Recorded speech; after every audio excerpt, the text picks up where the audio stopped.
আজকে বাংলাদেশের 18 কোটি মানুষের হৃদয়ের স্পন্দন,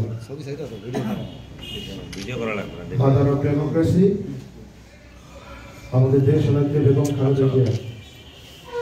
উনি শারীরিকভাবে দীর্ঘদিন ধরে অসুস্থ, তার মধ্যে উনি হঠাৎ করে গত কয়েকদিন আগে আরো বেশি অসুস্থ হয়ে পড়ছে। এই মানুষটি বাংলাদেশের শুধু না, আন্তর্জাতিকভাবে এমন একজন মানুষ যে দেশ পরিচালনা করতে এসে নিজের স্বামীকে হারিয়েছেন, সন্তানকে হারিয়েছেন, বাড়ি শেষ ঠিকানা। এই মানুষের দিন শেষে একটা ঠিকানা থাকে, যে ঠিকানায় গিয়ে ঘুমানো যায়, সেই ঠিকানাটুকু তিনি হারিয়েছেন। লড়াই করেছেন গণতন্ত্রের জন্য, লড়াই করেছেন দেশের মানুষের অধিকারকে প্রতিষ্ঠিত করার জন্য, গণতন্ত্রকে প্রতিষ্ঠিত করার জন্য, ভোটের অধিকারকে প্রতিষ্ঠিত করার জন্য দীর্ঘদিন ধরে সকল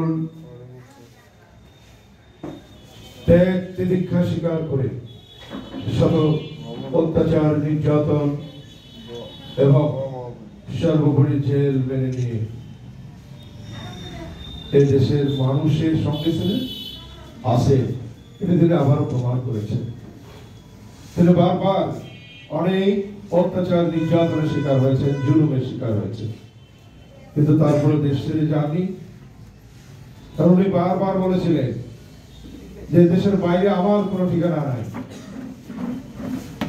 সত্যিকার অর্থে বাংলাদেশের বাইরে বেগম খালেদা জিয়ার কোনো ঠিকানা নাই। আজকে আমরা বিএনপির নেতা কর্মীরা অনেকে অনেক কথা বলি, আমরা দীর্ঘদিনের বঞ্চিত, লাঞ্ছিত, দীর্ঘদিনের ত্যাগী, কিন্তু আমি এটুকু বলতে পারি, বেগম খালেদা জিয়া শুধু বাংলাদেশের জন্য, শুধু বাংলাদেশের নেত্রী হিসেবে না, আন্তর্জাতিক ভাবে পৃথিবীর ইতিহাসে এরকম একটা মানুষের উপর এত জুলুম, এটি মেনে নেবার মতো না। এটি আর কারো এরকম হয়নি, যেটি আজকে বাংলাদেশের গণতন্ত্রের নেত্রী হয়েছে। তিনি একটা সুস্থ মানুষ ছিলেন। তাকে যখন মিথ্যা মামলায় জেলে নেওয়া হয়, এই ফ্যাসিস্ট আওয়ামী লীগের আমলে, আমরা দেখেছি আমাদের নেত্রী উনি পায়ে হেঁটে, নিজের পায়ে হেঁটে জেলে গেছেন, কিন্তু ওনাকে যেদিন জেল থেকে বের করানো হয় সেদিন আর নিজের পায়ে উনি হেঁটে আসতে পারেন নাই। সেদিন তাকে হুইল চেয়ারে আসতে হয়েছে। নির্মম ভাবে সেই কারাগারে তাকে কষ্ট দেওয়া হয়েছে, তাকে স্লো পয়জনিং করা হয়েছে,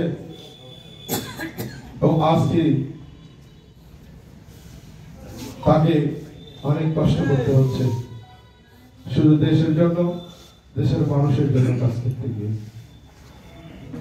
তাই মনে করি আমাদের অনেকের চেয়ে অনেক বেশি ত্যাগ এই নেত্রী। ওনার চেয়ে বেশি নির্যাতিত, বেশি জুলুমের শিকার, বেশি অত্যাচারের শিকার আমরা কি হইতে হয়। উনি যতটা নির্যাতনের শিকার হয়েছে, সেই জন্য আমরা আজকে বাংলাদেশ জাতীয়তাবাদী দল অনেক ষড়যন্ত্রের শিকার বিভিন্ন সময়ে। শহীদ প্রেসিডেন্ট জিয়াউর রহমানকে 1981 সালের 30 মে হত্যা করার মধ্য দিয়ে বিএনপিকে ধ্বংস করে দেওয়ার পরিকল্পনা করা হয়েছিল। আল্লাহ তাআলার অশেষ রহমত, সেই দিন আমাদের নেত্রী বেগম খালেদা জিয়া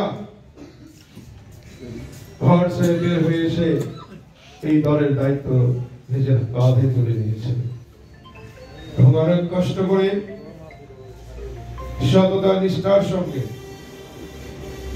সাহসী নারীর, আমি বলবো একজন বীরাঙ্গনার মতো তিনি দলের দায়িত্ব নিয়ে দলকে বারবার ক্ষমতায় নিয়ে এসলেন।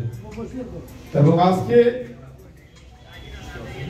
বাংলাদেশে বিএনপি একটি জনপ্রিয় দল, এটি জিয়াউর রহমানের প্রতিষ্ঠিত, পরবর্তীতে বেগম খালেদা জিয়ার অক্লান্ত পরিশ্রম বেগম খালেদা জিয়ার সকল ত্যাগের বিনিময়ে আজকে কোটি কোটি মানুষ বাংলাদেশ জাতীয়তাবাদী দলকে ভালোবাসে, আমাদের নেত্রী বেগম খালেদা জিয়াকে ভালোবাসেন। আজকে সেই নেত্রী জীবন যুদ্ধের সন্ধিক্ষণে আজকে অনেক কষ্টে আছেন, চিকিৎসাধীন অবস্থায় মৃত্যুর সঙ্গে পাঞ্জা লড়ছেন। তারপরও দেশের মানুষের কথা ভাবেন, দেশের কথা ভাবেন, দলের কথা ভাবেন। আমরা আজকে সেই নেত্রীর জন্য দোয়া করব। অনেক দিন অনেক সময় নামাজ পড়ে দোয়া করেছি যে আল্লাহ তাআলা এরকম একটা অন্যায় অবিচার এবং একটা মিথ্যা মামলায় আমাদের নেত্রী জেলে গেলেন, নেত্রীকে জীবিত রাখুন, সুস্থ রাখুন, দয়া করে তাকে শেষ দিন পর্যন্ত রাখুন, যেই দিন আমাদের নেত্রী এই স্বৈরাচার হাসিনার বিচারের জন্য দেখে যেতে পারে বাংলাদেশের মানুষ। আল্লাহ তাআলা সেই সুযোগ তাকে দিয়েছেন, হাসিনার বিচার হয়েছে, আমাদের নেত্রী সে দেখেছেন, কিন্তু আমরা দেখতে চাই আল্লাহ তাআলা তাকে সুস্থতা দান করুন। আগামী নির্বাচনে আমাদের নেত্রী আবারও নির্বাচন করবেন কয়েকটি আসন থেকে, আমরা তাকে সেই আসনে নির্বাচিত দেখতে চাই।